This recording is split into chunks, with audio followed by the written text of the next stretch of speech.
Ok, ek gaan julle net 'n bietjie meer detail gee. My ander video het ek klaar gemaak. My tweede video maak ek oor hoekom ek heeldag in my Wendy's sit.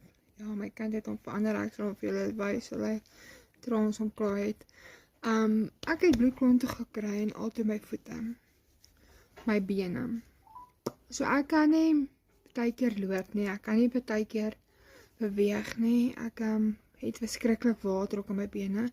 So daar is tye wat dit vir my redelik moeilik is om te kan loop. En ek het net vir die Here gesê, Here, jy moet my help. Ek wil uit hierdie ding uitkom, ek kan nie altyd lank gestaan het hier, dan is dit seer gewees my bene. So op hierdie oomblik weet ek daar's baie mense daar buite ook wat dieselfde probleem met ek het. Ek sit en werk doen in my werk aanlyn. En weet jy wat, dis vir my partykeer lekker. Ek doen my naaldwerk, ek is besig om my huis skoon te maak om my huis weer 'n plek te kry wat dit kan awesome skep, want as dit jy nie geld het, is dit partykeer chaos. Vra my, ek weet. Partykeer asof jy en jou man sê, kan jy vir die eerste keer in my lewe beleef ek wat my pa en my ma beleef het. Vir die eerste keer beleef ek die stres wat jy het as gevolg met daar nie altyd geld in die huis is nie. En ek dink as jy daardeur gaan, het jy baie meer respek vir jou ouers as wat jy gehad het toe jy jong was en jy die goed nie verstaan het nie. So ek wil mamas en papas help wat daar buite sit, wat hy hierdie video gaan kyk.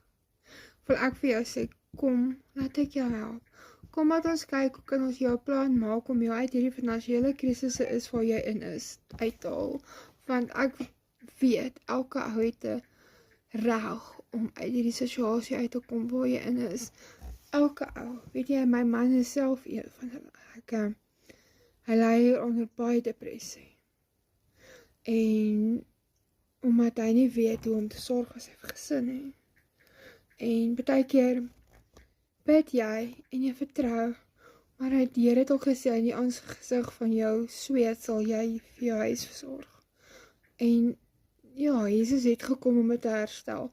Maar weet jy wat, ek dink om aanlyn te werk by jou kinders, by jou huis, jy kan naaldwerk doen, jy kan verf. Kyk, my man is een van die beste skilders, mensouwens wat daar is wat kan skilder.